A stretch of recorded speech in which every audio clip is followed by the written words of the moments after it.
আমার অতি প্রিয় শ্রদ্ধাভাজন শেখ আমার কাছে সমাজের মানুষ জানতে চায় যে আপনি কেমন আলেম, আমার কেমন সত্য কথা বলেন যে আপনাকে বাতিল অপশক্তি তাগুত শক্তি কোনো প্রকার বাধা দেয় না।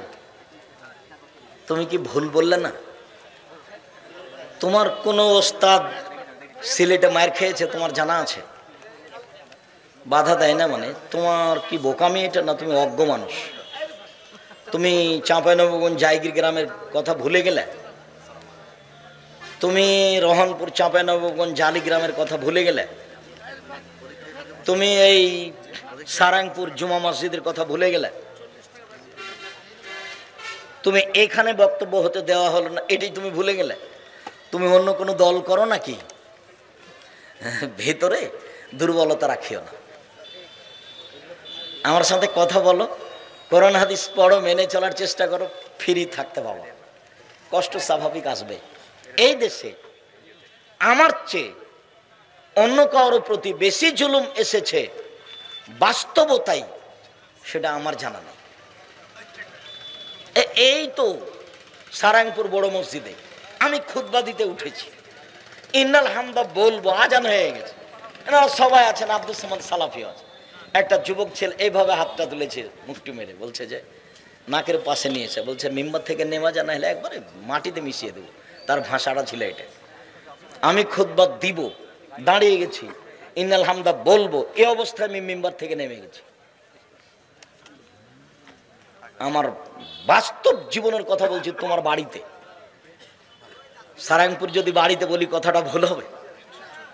তাহলে জায়গির গ্রাম কি চাঁপাইনবাবগঞ্জের কানসার দূরে? রহনপুরের জালিগ্রাম কি দূরে? বক্তব্য শেষের দিকে বৃষ্টির মতো পাথর আসতে লাগলো আর ইট। আমি স্টেজ থেকে নেমে দৌড় দিলাম, স্যান্ডেল ছাড়াই, দৌড়াতে দৌড়াতে এক বাড়িতে গিয়ে আশ্রয় নিলাম। এই তো সেই দিনের ঘটনা। ভুল বুঝিও না, ভিতরে সংকীর্ণতা রাখিও না, অন্য দল সংগঠন করে নিজের ভিতরে হিংসা আনিও না। যে সুদ খায় বা যে এনজিওতে চাকরি করে তার বাড়িতে কি দাওয়াত খাওয়া যাবে? জি না। তাড়াতাড়ি করো, আর নয়। আমার আব্বু বয়স্ক হয়ে গেছেন আর এখন প্রায় শূন্য অবস্থান বা পাগলের মতো আচরণ করছেন। তার দাড়িগুলোতে অনেক বেশি উকুন হয়ে গেছে। তার দাড়িগুলো একেবারে কেটে ছোট করতে পারবো কি? না, তোমরা ছোট করতে চাচ্ছ যেভাবে, আঁচড়ে দাও সেভাবে। দেখো পারো কিনা, মূল্যায়ন করো, তার কথার উত্তর দিও না। একদিন তোমার আব্বা ভালো ছিলেন, এ কথাই ঠিক। একদিন তোমাদের সাথে ভালো আচরণ করছিলেন, তোমাদের রুজির চিন্তা করছিলেন। কাজে সেই দিনকে হিসাব করে আজকে মূল্যায়ন করো, আল্লাহ ভালোবাসবেন। একটা হিন্দু মেয়েকে ভালো লাগে, আমি তাকে বিয়ে করতে চাই। তোমার বাপকে বলো তুমি বাড়াবাড়ি করিও না। চেয়ারম্যানকে বলো তাকে মুসলমান করো, বোকামির পরিচয় দিও না, তাহলে ভালো শান্তি পাবা। চেয়ারম্যানকে বলো, তোমার বাপকে বলো মুসলমান করে বিবাহ করো। শুক্রিয়া। যদি বাপের আগে ছেলে হোক মেয়ে হোক, তার বাপের আগে মৃত হলে অংশ কিরকম পাবে? ওই ছেলে অংশ পাবে না, তাকে বাপ ওসিয়ত করবে। 3 ভাগের 1 ভাগ ওসিয়ত করা যায়, বা অংশ যেটুকু পাবে ওসিয়ত করা যায়। যদি 3 ভাগের 1 ভাগের বেশি হয় তাহলে করা যাবে না, 3 ভাগের 1 ভাগ করতে হবে। খালাতো ভাই তার খালার জমি জাল দলিল করে ভোগ করছে, খালাতো বোনকে জমি বুঝিয়ে দিচ্ছে না, কোর্টে কেস করেছে। এগুলো তো হক নষ্ট, এগুলি কি আর জিজ্ঞাসা করা লাগবে? মসজিদে যে টাকা দান করে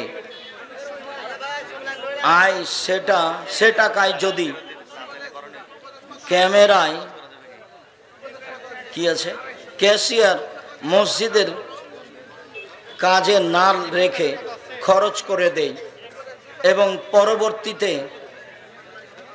ক্যাশিয়ার তার টাকা ক্যাশে রেখে দেই, তাহলে কি গুনাহ হবে? না করাই ভালো।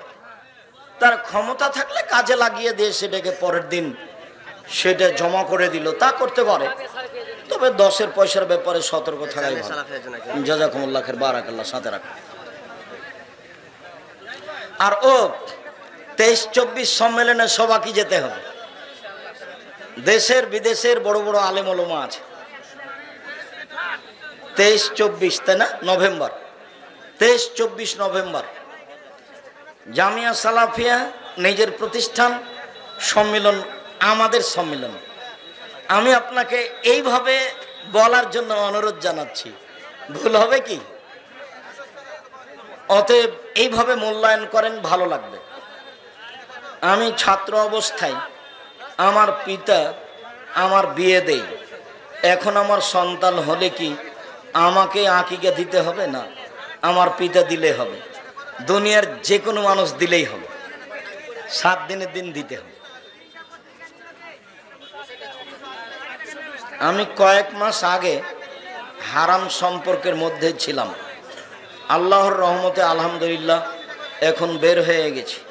কিন্তু এখন মাঝে মধ্যে আবার হারাম সম্পর্কের মধ্যে যেতে মন চায়। তুমি রাতে উঠে 2 রাকাত সালাত আদায় করে কান্নাকাটি করবা।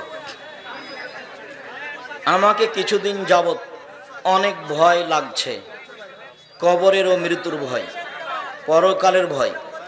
আমি যে কাজেই করি না কেন, সব কাজেই আমাকে এটার ভয় লাগছে। লাগুক, লাগাই ভালো। তুমি কবরকে স্মরণ করো, আর এরই ফাঁকে বেঁচে থাকার মতো রুজু উপার্জনের চেষ্টা করো। আমার স্ত্রীর মাথায় অল্প একটু সমস্যা আছে, কিন্তু সাধারণ মানুষের মাঝে তা প্রকাশ পায় না।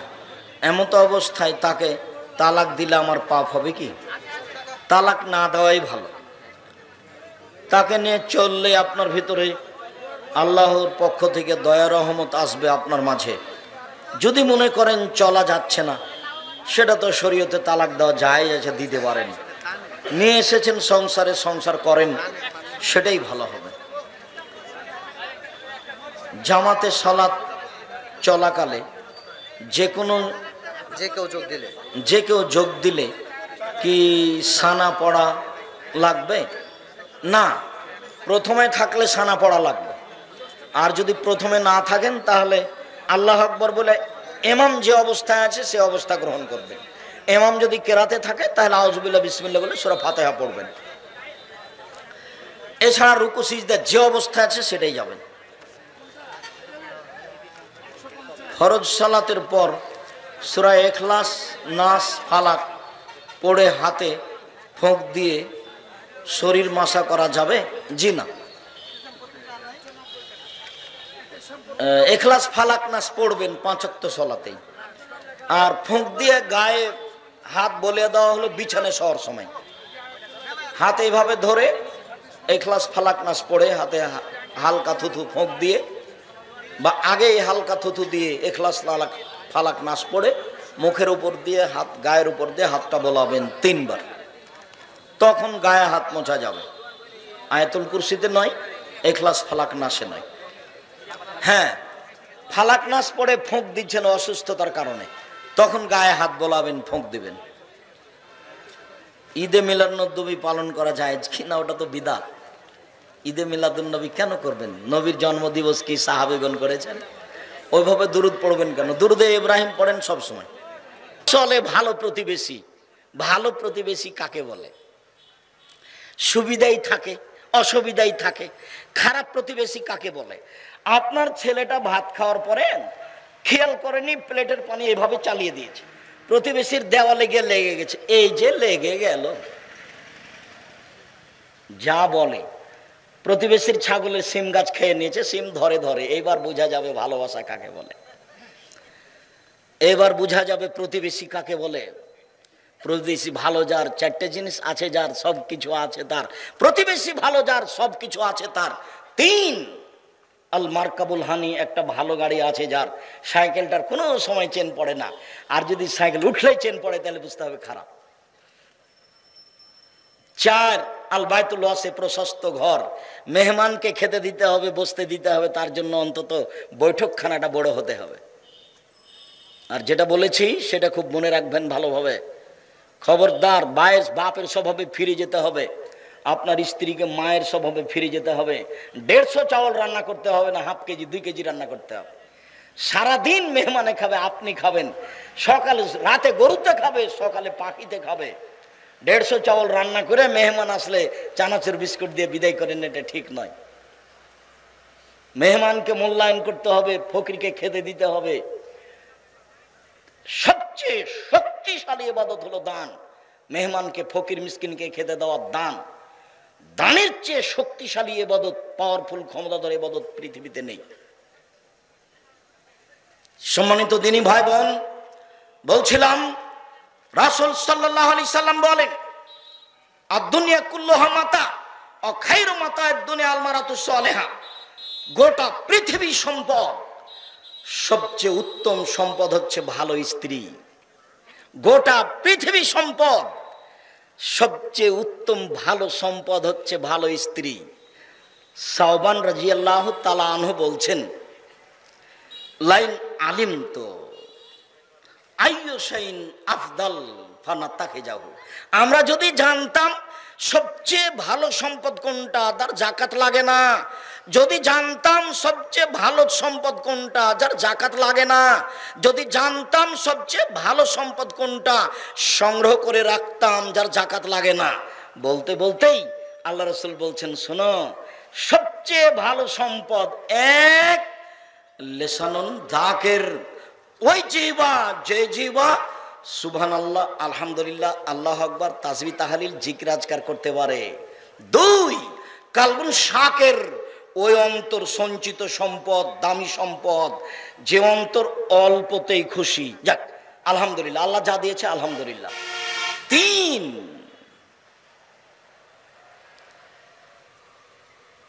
ভালো স্ত্রী, যাকে দ্বীনের ব্যাপারে সহযোগিতা করে। আজান হলে মসজিদে যাওয়ার জন্য বলে, রাতে দেরি করে আসলে বলে, দুঃখিত, আপনাকে আমি খুব ভালোবাসি, আপনার অপেক্ষায় চেয়ে আছে, আমি খাইনি, আপনার সাথে খাবো বলে সর্বদা তাকে দ্বীনের উপরে সহযোগিতা করে। এই হলো সবচেয়ে ভালো সম্পদ, এ কথা রাসূল সাল্লাল্লাহু আলাইহি সাল্লাম বলেন। সম্মানিত দ্বীনি ভাই বোন, মহান আল্লাহ বলেন, আকারনা ফি বুয়ুতিকুন্না ওয়ালা তাবাররাজনা তাবারুজাল জাহিলিয়াতিল উলা।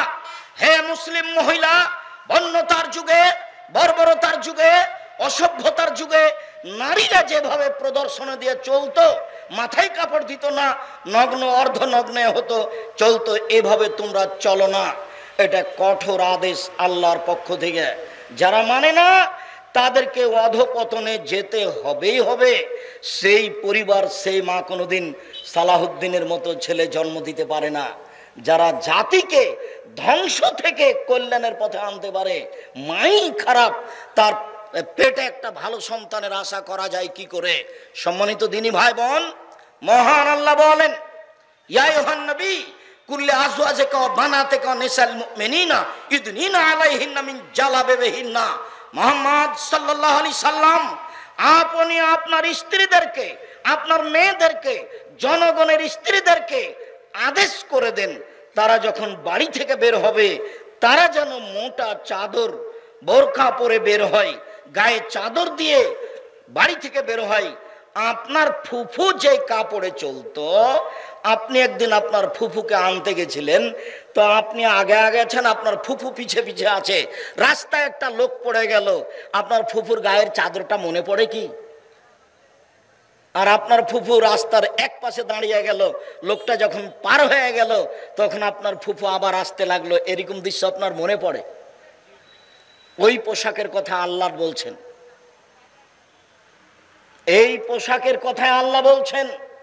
আল্লাহর নবী যখন বললেন সব মহিলাকে ঈদের মাঠে যেতে হবে, ভালো মহিলাতে ঈদের মাঠে যাবে, যাবেই। ঋতুবতীকেও ঈদের মাঠে যেতে হবে। মহিলাদের 5 ওয়াক্ত সালাত বাড়িতে ভালো, জুমার সালাত মসজিদে ভালো, ঈদের মাঠে যেতে বাধ্য। মহিলাদেরকে ঈদের মাঠে যেতেই হবে। এই আদেশ যখন করলেন, ঋতুবতীদেরকেও যেতে হবে, যার হায়েজ হয়েছে তাকেও যেতে হবে। তখন মহিলারা বলে উঠল, আল্লাহর নবী, আমাদের মধ্যে এতগুলো মহিলা, এমনও মহিলা আছে যার গায়ের চাদর নেই, সে কেমনে যাবে? মানে বাইরে বের হতে হলে গায়ের চাদর লাগবে। তখন আল্লাহ রসুল বলছেন, লেতুল বিসাহা সাহেব তাহা মিন জিলবাবেহা, তার বান্ধবী তাকে একটা চাদর দিয়ে দিবে। আগে মানুষ আর একজনের কাপড় নিয়ে আত্মীয় স্বজনের বাড়ি যেত, ওইটা বুখারী মুসলিমের হাদিস। তাকে নিজেই চাদর তৈরি করতে হবে রাস্তায় বের হওয়ার মতো, ঈদের মাঠে যাওয়ার মতো। যদি না থাকে আর কারো নিয়ে যাবে। নগ্ন হয়ে চলার আদেশটা কোথায়, সুযোগটা কোথায়? আপনি যে একজন পিতা দায়িত্ব পালন করলেন, কি দায়িত্ব পালন করছেন একটু এদিকে লক্ষ্য করেন। এক খেয়ালে চেয়ে থাকবেন। এই ছেলে, বক্তব্যের সাথে মুনাফিকি করবে না, অমনোযোগী হবে না কখনো, এক খেয়ালে চেয়ে থাকো। পাখি যেন মনে করে তুমি পাথর, এইভাবে এক খেয়ালে বসে থাকবা। সিনফান মিন আহলিন নার লাম আরাহুমা, আল্লাহ নবী বলছেন 2 শ্রেণীর মানুষ জাহান্নামে যাবে, আমি তাদের দেখিনি। ওরা জাহান্নামে যাবে, ওদের আমি দেখিনি। এক শ্রেণীর মানুষ যাদের হাতে থাকবে লাঠি, গাভীর লেজের মতো, একদিক মোটা একদিক চিকন, একদিক মোটা একদিক চিকন, এরা মানুষকে মারবে, এরা জাহান্নামে যাবে। আরেক শ্রেণীর মানুষ নিসাউন, মহিলা, কাশে এতন, কাপড় পরে থাকে, আর এতন উলঙ্গ। দেখেন, কাপড় পরে উলঙ্গ হয়ে থাকে, এ কথা আল্লাহ নবী বলছে 1450 বছর আগেকার এই বাক্য। নিসাউন, মহিলা, কাশে এতন, কাপড় পরে থাকে, আর এতন উলঙ্গ। যদি শাড়ি পরে থাকে তাহলে ছোট ব্লাউজ আছে, পেট পিট দেখা যায়, হাত কবি এ পর্যন্ত দেখা যায়, বাহু পর্যন্ত, তো ওটা উলঙ্গ পোশাকে। আর যদি বোরখা পরে তাহলে ফ্যাশন বোরখা পরে, ঢঙ্গের বোরখা। আজ থেকে এই বোরখা আর কোনোদিন আপনি গায়ে দিবেন না, আজকে বাড়িতে গিয়ে জ্বালিয়ে দিবেন। এই মেয়ে, তোমাকে বলছি, এই বোরখা তুমি আর কোনোদিন পরবা না। ফ্যাশন বোরখা পরে ঢং দেখিয়ে পর্দা দেখায় না। তুমি মুসলিম, তোমার ধর্মের নাম ইসলাম, তোমার নবীর নাম মোহাম্মদ সাল্লাল্লাহু আলাইহি সাল্লাম। আজও একটা হিন্দু মেয়ে নিজের পরিচয়ে বিবাহ হয়ে গেলে কপালে কি দিবে? সিঁদুর দিবে। জীবন বাজি রেখে সেটা সে করবে। তার হাতে একটা কি দিবে? শাখা দিবে, মনে করে এটা আমার পরিচয়। তুমি একজন মুসলিম মহিলা ফ্যাশন বোরকা পরে জাতির ক্ষতি করে নিজেকে শিক্ষিতা মনে করো না। তুমি একজন মুসলিম মহিলা নগ্ন পোশাক পরে, অর্ধনগ্ন পোশাক পরে যুবকের ক্ষতি করে, জাতির ক্ষতি করে, শিক্ষক ছাত্রদের ক্ষতি করে নিজেকে শিক্ষিতা মনে করো না। তুমি শিক্ষিতা নও, তুমি শিক্ষিতা নও, তুমি শিক্ষিতা নও। তোমার বাপ শিক্ষিত নয়, তোমার মা শিক্ষিতা নয়। তোমার বাপ মা যদি নিজেকে শিক্ষিত মানুষ প্রমাণ করতে পারে, তুমি যদি নিজেকে শিক্ষিতা প্রমাণ করতে পারো, আমি আব্দুর রাজ্জাক মিনি ইউসুফ তোমার বাড়ির পাশে ওয়াদা করে গেলাম, আমি জাতির সামনে আর কোনোদিন বক্তব্য দেব না। তুমি কিভাবে প্রমাণ করো সেটা তুমি দেখাবা। তুমি একজন শিক্ষিতা মেয়ে জাতির ক্ষতি করো, তোমাকে দেখলে পাপ হয়, তোমার চুল দেখলে পাপ হয়, তোমার শরীর দেখলে পাপ হয়, তোমার অঙ্গ প্রত্যঙ্গ দেখলে পাপ হয়, তোমার গোটা দেহটাই হচ্ছে আরেকজনের জন্য পাপের বস্তু। আল্লাহ রাসূল বলছেন, আল মারাতু আওরা, মহিলা হচ্ছে ঢেকে রাখা বস্তু, মহিলা হচ্ছে ঢেকে রাখা বস্তু। এটা খারাজাত। ও যখন বাড়ি থেকে বের হয়, ইস্তাসরাফা শয়তান, শয়তান তখন তাকে পাপের উপরে আরো ক্ষিপ্ত করে তোলে, শয়তান তখন তাকে আরো পাপের উপরে ক্ষিপ্ত করে তোলে। সেই জন্য তো রাস্তায় যখন হাঁটে তখন কেন জানি কেমন কেমন করে, আনছান আনছান করে, একবার ডান দিকে যায়, একবার বাম দিকে যায়, একবার হাত নাড়ে, একবার চুল নাড়ে, দেখেন না কেমন কেমন করে। তার মানে শয়তান তাকে বেকায়দায় ফেলেছে। রাসূল সাল্লাল্লাহু আলাইহি ওয়াসাল্লাম বলছেন, নিসাউন, মহিলা, কাসিয়াতুন কাপড় পরে থাকে, আরিয়াতুন উলঙ্গ, মমিলাতুন তারা পুরুষকে নিজের দিকে আকৃষ্ট করে, মায়লাতুন তারা নিজেরা আকৃষ্ট হয়, তাদের মাথা বক্র উটের মতো হেলে দুলে চলে। এরা জান্নাতে যাবে না, এরা জান্নাতে তো যাবে না, যাবেই না, এরা জান্নাতে যাবে না, এরা জান্নাতে তো যাবে না, যাবেই না, এরা জান্নাতের গন্ধ পাবে না। যে জান্নাতের গন্ধ 1 বছরের দূরত্ব পথ থেকে পাওয়া যায়, এটা জান্নাত। এখানে আপনি একটা দ্রুতগামী ঘোড়ায় উঠেছেন, 1 বছর দৌড়িয়ে ঘোড়াটা যেখানে যাবে সেখানে যদি আপনি দাঁড়ান তাহলে জান্নাতের গন্ধ পাবেন। হাদিস বুখারী মুসলিম, আল্লাহর নবী বলছেন এই মহিলা জান্নাতের গন্ধ পাবে না। উপস্থিত বৈঠকের মুসলিম বোন, আপনাকে আমি খাটো করতে চাইনি, আল্লাহ রাসূল যা বলেছেন সেটা আপনাকে বলছি। আল্লাহর নবী বলেন, মা তারাকতু বাদি ফিতনাতান নাযারা লিরিজালি মিনান নিসায়ে, আমার জীবনে আমি ছাড়িনি কোনো বস্তু যেটা পুরুষের জন্য বেশি বিপজ্জনক হতে পারে। আমার জীবনে আমি ছাড়িনি কোনো বস্তু যেটা পুরুষের জন্য বেশি বিপজ্জনক হতে পারে নারীদের চেয়ে। আমার জীবনে আমি ছাড়িনি কোনো বস্তু যেটা পুরুষের জন্য বেশি বিপজ্জনক হতে পারে নারীদের চেয়ে। রাসূল সাল্লাল্লাহু আলাইহি সাল্লাম বলেন, ইন্নাল মারাতা তুকবালু ফি সূরাতি শয়তান ওয়া তুদবারু ফি সূরাতি শয়তান, নিশ্চয়ই মহিলারা শয়তানের বেশ ধরে আসে, নিশ্চয়ই মহিলারা শয়তানের বেশ ধরে যায়, নিশ্চয়ই মহিলারা শয়তানের বেশ ধরে আসে, নিশ্চয়ই মহিলারা শয়তানের বেশ ধরে যায়। রাসূল সাল্লাল্লাহু আলাইহি সাল্লাম বলছেন, ইয়াকুমুদ দুখুল আলান নিসায়ে, পৃথিবীর মানুষ সাবধান, মহিলাদের কাছে যাওয়া থেকে বেঁচে থাকো, মহিলাদের কাছে যাওয়া থেকে বেঁচে থাকো, গেলেই তুমি বিপদে পড়ে যাবা। রাসূল সাল্লাল্লাহু আলাইহি সাল্লাম বলছেন, লা ইয়াখরুজু রাজুলুন বিইমরাতিন ইল্লা কানা সালিসুহু শায়তান, কোন পুরুষ যেন কোন নারীর সাথে নির্জনে একত্রিত না হয়, কোন পুরুষ যদি কোন নারীর সাথে নির্জনে একত্রিত না হয়, যদি হয় তাহলে তৃতীয় জন হবে শয়তান। অতএব খুব সাবধান থাকো। রাসূল সাল্লাল্লাহু আলাইহি সাল্লাম বলেন, মা রাআইতু মিন নাকিসাত আকলিন ওয়া দীনিন আযাবাল রুবি রাজুলিল হাজম মিন ইহদাকুন্না, ও নারীর জাতি, আমি দেখিনি তোমাদের চেয়ে কাউকে যে বুদ্ধিমানের বুদ্ধিকে নষ্ট করতে পারে। তোমরা এমন জাতি যে বুদ্ধিমানের বুদ্ধিকে নষ্ট করতে পারো। ও নারী জাতি, তোমরা এমন জাতি, আমি দেখিনি তোমাদের চেয়ে কাউকে যে বুদ্ধিমানের বুদ্ধিকে নষ্ট করতে পারে। তোমরা এমন জাতি যে বুদ্ধিমানের বুদ্ধিকে নষ্ট করতে পারো।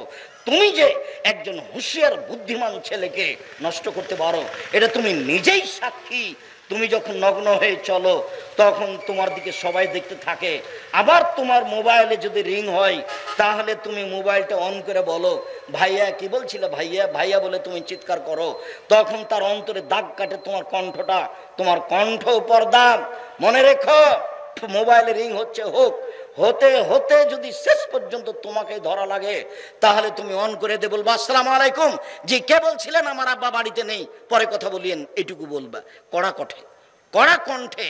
ওখানে যদি নরম কণ্ঠ না থাকে, কণ্ঠ পর্দা।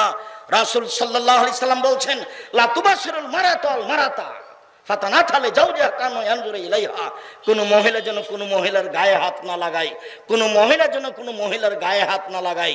যদি লাগায় তাহলে সে বুঝতে পারবে এই মহিলার শরীর নরম না শক্ত। সময় এসে তার স্বামীর সামনে বলবে, তার স্বামী তখন অন্তরের চোখে তাকে দেখবে। হাদিস বুখারী মুসলিম, একটা মহিলাকে অন্তরের চোখে দেখা নিষেধ, তাহলে বর্তমান অবস্থা কি হতে পারে? ও মহিলা কলেজের প্রিন্সিপাল, আপনার কি হবে?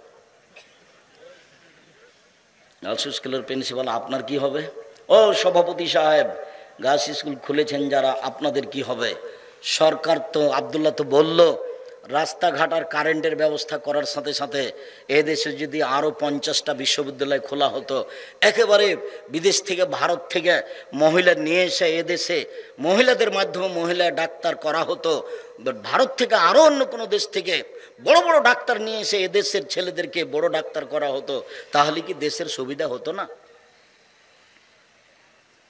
আমার আপনার টাকা কোথায় খরচ হচ্ছে, আমরা কিভাবে দিন কাটাচ্ছি, এগুলো আব্দুল্লাহর বক্তব্য বাস্তবে অক্ষরে অক্ষরে বাস্তবায়ন করার চেষ্টা করতে হবে। নিজেকে মনে করতে হবে এই বক্তব্যের আমার শোনার এবং বাস্তবায়নের প্রয়োজন আছে, যতটুকু আপনার পক্ষে সম্ভব। উপস্থিত বৈঠকের দিনী মুসলিম বোন, আপনাকে এই অংশে এসে একটু কথা শোনাই। আব্দুর রাজ্জাক সাহেব, আপনাকে ভালোবাসি, আপনার বক্তব্য ভালোবাসি, এই জন্য এসেছি। তবে এত শক্তভাবে আমাদের বলবেন এটা আমরা মনে করিনি, দুঃখিত। আপনি আমার দিনী বোন, আপনাকে শক্ত কিছু বলবো এই জন্য আমি আসিনি। যদি আপনি মনে করেন আব্দুর রাজ্জাক সাহেব, আপনি বললেন যে মহিলারা শয়তানের বেশ ধরে আসে, শয়তানের বেশ ধরে যায়, আমি এ কথা বলিনি, এই কথা মুহাম্মদ সাল্লাল্লাহু আলাইহি সাল্লাম বলেছেন। আপনাকে আরো বলি, আল্লাহ রাসূল বলছেন কোনো মহিলা যদি গায়ে আতর গোলাপ সেন্ট মেখে বা কিছু গায়ে মুখে দিয়ে, সোনো মুখে দিয়ে, আসকারা মাস্কারা চোখে দিয়ে এইভাবে যদি রাস্তায় হাঁটে, পুরুষ যদি বুঝতে পারে তাহলে সেই মহিলা ব্যভিচারিণী, ব্যভিচারিণী। রাসূল সাল্লাল্লাহু আলাইহি সাল্লাম কথাটা দুইবার বললেন, অথচ জেনাই করেনি। তাহলে রাসূল সাল্লাল্লাহু আলাইহি সাল্লাম বলছেন তিন শ্রেণীর মানুষ জান্নাতে যাবে না, তার মধ্যে তুমিও আছো, তোমার বাপও আছে। তিন শ্রেণীর মানুষ জান্নাতে যাবে না, তার মধ্যে তুমিও আছো, তোমার বাপও আছে। আল্লাহ রাসূল বলছেন মদমিনুল খামর, যারা নিয়মিত বিড়ি, তামাক, জর্দা, সিগারেট, গুল, নেশাদার দ্রব্য খায়, পান করে, তারা জান্নাতে যাবে না। দুই, রাসূল সাল্লাল্লাহু আলাইহি ওয়াসাল্লাম বলছেন রাজলাতু মিনান নিসায়ে, পুরুষের বেশধারী নারী, যারা পুরুষের জুতা স্যান্ডেল পরে, যারা পুরুষের শার্ট প্যান্ট পরে, যারা পুরুষের পোশাক পরে, তারা জান্নাতে যাবে না। তিন, অদায়ুস আল্লাযী ইকরাফি আলাল খাবাসা, যে তার বাড়িতে বেহায়ার সুযোগ দিয়েছে, যার মেয়ে নগ্ন পোশাকে স্কুল কলেজে যায়। বাপ বাংলাদেশে, মেয়ে লন্ডনে পড়ে, বাপ যে কত খুশি, দোকানে বসে কতবার যে বলছে হিসাব নেই। তিন চিল্লাই গেছে, তাসবি টিপছে, বাপ এখানে তাসবি টিপছে, ওখানে মেয়ে জেনার তাসবি টিপছে। জান্নাত তো সহজ নয়। হজবাতিন নার বিশাওয়াত, মনের ইচ্ছা দিয়ে জাহান্নাম ঘেরা আছে। হজবাতে জান্নাত বিল মাকারিহ, নিয়ম নীতি, কষ্ট, ক্লেশ, ত্যাগ, তিতিক্ষা দিয়ে জান্নাত ঘেরা আছে। মনের ইচ্ছা দিয়ে জাহান্নাম ঘেরা আছে। মন মতো চলে যে জাহান্নামে যাবে সে, মন মতো চলে যে জাহান্নামে যাবে সে। সুদ ঘুষ খায় দেয় যে জাহান্নামে যাবে সে। ধোঁকাবাজি করে যে, প্রতারণা দেয় যে, জমি জাল করে যে, মন মতো চলে সে, মন মতো চলে যে জাহান্নামে যাবে সে। মিথ্যুক, ধোঁকাবাজ, শয়তান দায়িত্বশীলের প্রশংসা করে যে জাহান্নামে যাবে সে। মানুষকে ফাঁকি দেয় যে জাহান্নামে যাবে সে। 10 টাকা মেরে খায় যে জাহান্নামে যাবে সে। এরা জাহান্নামে যাবে, এই কথা মুহাম্মদ সাল্লাল্লাহু আলাইহি সাল্লাম বলেন। রাসূল বলেন হজবাতিন নার বিশাওয়াত, মনের ইচ্ছা দ্বারা জাহান্নাম ঘেরা আছে, নিয়ম নীতি, কষ্ট, ক্লেশ দ্বারা জান্নাত ঘেরা আছে। উপস্থিত বৈঠকের দিনই বোন, আপনাকে আমি খাটো করতে চাইনি, আপনিও মুসলিম। আয়েশা রাদিয়াল্লাহু তাআলা একজন মুসলিম মহিলা, আপনিও মুসলিম মহিলা। একটু দেখেন এইদিকে, এই মেয়ে কথা বলছো কেন? এইদিকে খেয়াল করো। যে উপস্থিত বৈঠকের দিনই বোন, আপনি একটুকে এদিকে খেয়াল করবেন। দেখেন, আপনাকে আমি শয়তান বলিনি, আপনি অনেক ভালো মানুষ। এদিকে দেখেন, আয়েশা রাদিয়াল্লাহু তাআলা আনহা বলেন, আল্লাহর নবী বললেন, আয়েশা, হাদা জিবরাইল ইকরাকা আলাইহা সালাম।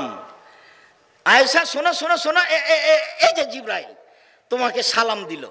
আয়েশা শোনো, এই যে জিবরাইল তোমাকে সালাম দিল। তখন আয়েশা রাদিয়াল্লাহু তাআলা আনহা বলছেন, আলাইহিস সালাম ওয়া রাহমাতুল্লাহি ওয়া বারাকাতুহু, তার উপরে সালাম, তার উপরে বরকত, তার উপরে রহমত। ফাতারা ওয়ালা নারা, আপনি তো দেখতে পান, আমরা তো দেখতে পাই না, কোথায় জিবরাইল? অথচ এক খাটে তিনজন, এক লেপের নিচে তিনজন। কে কে? মুহাম্মদ সাল্লাল্লাহু আলাইহি সাল্লাম, জিবরাইল আলাইহিস সালাম, আর একজন কে? আয়েশা রাদিয়াল্লাহু তাআলা আনহা। তাহলে কি আল্লাহ রাসূল এরকম মহিলাকে শয়তান বললেন, যাকে জিবরাইল সালাম দেয়? আয়েশা, এই যে জিবরাইল, জিবরাইল তোমাকে সালাম দিল। তখন আয়েশা বলছেন, আলাইহিস সালাম ওয়া রাহমাতুল্লাহি ওয়া বারাকাতুহু, জিবরাইলকে সালাম, তার উপরে রহমত, তার উপরে বরকত। আরে আপনি তো দেখতে পান, আমরা তো দেখতে পাই না, এক বিছানায় তিনজন। ইনি তো মহিলা মানুষ। ইনার আরেকটু কথা আপনাকে শোনাই। বলছেন, আমার ঘরে হলো আমার স্বামীর কবর, তখন আমি এমনিতেই যাই, মাথায় কাপড় দেওয়া খুব একটা প্রয়োজন মনে করি না। কয়দিন পরে হলো আমার বাপের কবর, তখন আমি মনে করি এটা আমার স্বামীর কবর, এটা আমার বাপের কবর, আমি এমনিতে যাই। কয়দিন পরে সেখানে হলো উমর রাদিয়াল্লাহু তাআলার কবর, তখন আর আমি এমনিতে যাই না, আমি কবরকে লজ্জা করি, এখানে একজন বেগানা পুরুষের কবর আছে। আয়েশা রাদিয়াল্লাহু তাআলা একটা কবরকে লজ্জা করে। আর তুমি একটা মেয়ে মানুষ, ক্লাস 10-এ পড়ো, যেদিন তুমি 7-এ উঠেছো সেদিন তুমি যুবতী হয়েছো, তোমার হাইট শুরু হয়েছে। আজকে তুমি মাথায় কাপড় না দিয়ে কেমনে এলে? তোমার বাপ এটা কেমনে মেনে নিল? তোমার মা এটা কেমনে মেনে নিল? এটা কি করে হতে পারে? এ কোন ধরনের পরিবার? এর নাম পশু প্রাণীর পরিবার। কষ্ট দেওয়ার জন্য আপনাকে আমি আসিনি, আপনি আমার দিনী ভাই, আপনাকে আমি যথাযথভাবে মূল্যায়ন করতে চাই। আমি আপনার দূরের মানুষ নই, আমি আপনার বাড়ির মানুষ। যার কারণে আমি বলি, বিশেষ করে চাঁপাইনবাবগঞ্জ রাজশাহীর দ্বীনি মুসলিম ভাই বোন, আমি আব্দুর রাজ্জাক বিন ইউসুফ আপনাদের বাড়ির ছেলে, আপনার ভাই, আপনার ছেলে। কোরআন হাদিসের ব্যাপারে আমি আপনার পাশ থেকে সঠিক উত্তর পরামর্শ দিতে চাই। আপনি আমাকে এড়িয়ে আমার বক্তব্য বন্ধ করে আর একজনের কাছে আশ্রয় নিয়েন না, তাহলে আপনার প্রতিবেশীর সাথে খারাপ আচরণ হবে, সাথে সাথে শরীয়তের ব্যাপারে আপনি নিরাপদ হবেন না। আমি আব্দুর রাজ্জাক বিন ইউসুফ মানুষ ভুলের ঊর্ধ্বে নই। 33 বছর থেকে আমি বক্তব্য দিচ্ছি, দাওয়াত দিচ্ছি, শিক্ষকতা করে আসছি। আমি জাতিকে মুখে কলমে ফাঁকি দিইনি। আমি আপনার কাছে থেকে শরীয়তের বিষয়ে আপনাকে পরামর্শ দিতে চাই। আপনি বাড়ির ছেলে মনে করে, নিজের ভাই মনে করে, বোন আপনি নিজের ভাই মনে করে আপনি শরীয়তের ব্যাপারে আমাদের কাছে আশ্রয় নেন। আপনাকে আমি ফতোয়াতে সহযোগিতা করব, আপনার ছেলে মেয়েকে পড়াশোনা করে আমি সহযোগিতা করব, আমি আপনার কাছে বই পুস্তক দিয়ে সহযোগিতা করব, ইনশাল্লাহ করবই করব। তার ব্যাপারে আমার পূর্ণ প্রস্তুতি আছে, সব কিছু রেডি আছে। আপনার ছেলে মেয়েকে আমি ভালো শিক্ষা দিতে পারি। বিদেশি শিক্ষক আছে, মক্তবটা ভালো ভালো তারা শিক্ষক, বেশি বেশি বেতন তাদের দিয়ে মক্তব চালু করা আছে, যাতে করে তারা বাংলা অক্ষর, আরবি অক্ষর, ইংরেজি অক্ষর খুব সুন্দরভাবে বলতে পারে, লিখতে পারে, যেটা আপনি স্কুলে আশা করতে পারেন না, যেটা আপনি আপনার পাশের প্রতিষ্ঠানে আশা করতে পারেন না। আমি আপনার সার্বিক সহযোগিতায় রয়েছি। আর একটু এদিকে দেখেন দিনী বোন, এদিকে দেখেন, বুখারী মুসলিমের হাদিস। আবু হুরায়রা রাদিয়াল্লাহু তাআলা আনহু বলেন, যা জিবরাইল, আল্লাহর নবীর কাছে জিবরাইল আসলেন, এসে বলছেন, এদিকে দেখেন, এদিকে দেখেন, বলছেন, ইয়া রাসূলুল্লাহ, হে আল্লাহর রাসূল, হাজিহি খাদিজা, এই যে খাদিজা আতাত আপনার কাছে আসছে, মা এনাউন, তার কাছে আছে একটা পাত্র, ফিহে এদামুন, তাতে আছে তরকারি, অতামুন, তাতে আছে খাদ্য, ফায়জা আতাতকা, যখন আপনার কাছে চলে আসবে, ফাকরা আলাইহা সালামা মিন রাব্বিহা মিন্নি, আপনি তাকে বলেন, খাদিজা আল্লাহ তোমাকে সালাম দিয়েছে, খাদিজা জিবরাইল তোমাকে সালাম দিয়েছে, অবাশশিরহা বিবাইতিন ফিল জান্নাহ, জান্নাতের একটা সুসংবাদ দিয়ে দেন, হীরা মুক্তা মাণিক্য দ্বারা তৈরি করা হয়েছে, যেখানে হইচই নেই, যেখানে কষ্ট ক্লেশ নেই। বুখারী মুসলিম। এ হলো খাদিজা। আপনাকে আমি খাদিজার মতো মনে করি, আপনাকে আমি আয়েশার মতো মনে করি।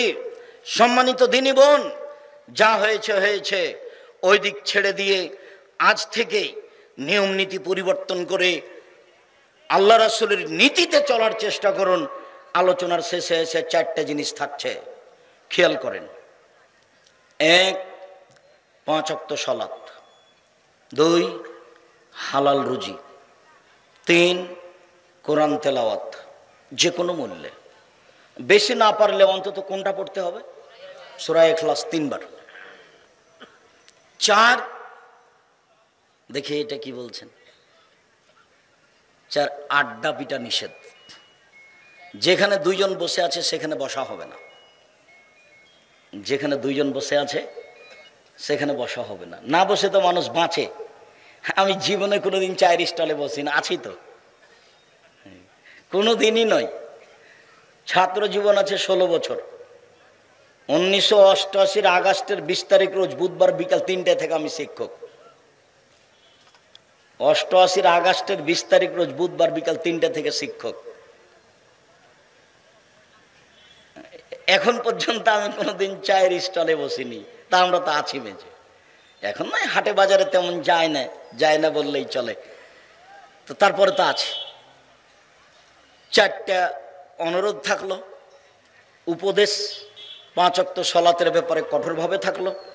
আর আপনি যে আমার দিনী ভাই, আপনার যে আমি ভাই ভাতিজা, এই মর্মে নিজের ছেলেকে নিজের ভাইকে মূল্যায়ন করো। তো জামিয়া সালাফিয়ার সার্বিক কাজে সহযোগিতা করবেন। আজকের জন্য যত বই পুস্তক আছে, তোমরা যারা আছো কেউ একটা পত্রিকা ছাড়া যাবে না। একটা পত্রিকার দাম 25-30 টাকা। টাকা না থাকলে পত্রিকা ছেড়ে যাবে না। অন্যান্য বই নিয়ে যাবা, সবই নিয়ে যাও। দুয়ার বই নিয়ে যাও, ব্যতিক্রম বই। সলাতের নামাজের বই নিয়ে যান, ব্যতিক্রম বই। আর ওই মমর্ষ হতে কবর পর্যন্ত, আর কেন নির্যাতন কি তার প্রতিকার, আর আপনার আদর্শ পরিবার, আদর্শ নারী, সব বইগুলি নিজের বই নিজে মূল্যায়ন করে নিয়ে যাবেন। আর তোমরা কেউ পত্রিকা ছাড়া যাবে না। সকল দিনী ভাই বোনকে, বিশেষভাবে আমার দিনী বোনদেরকে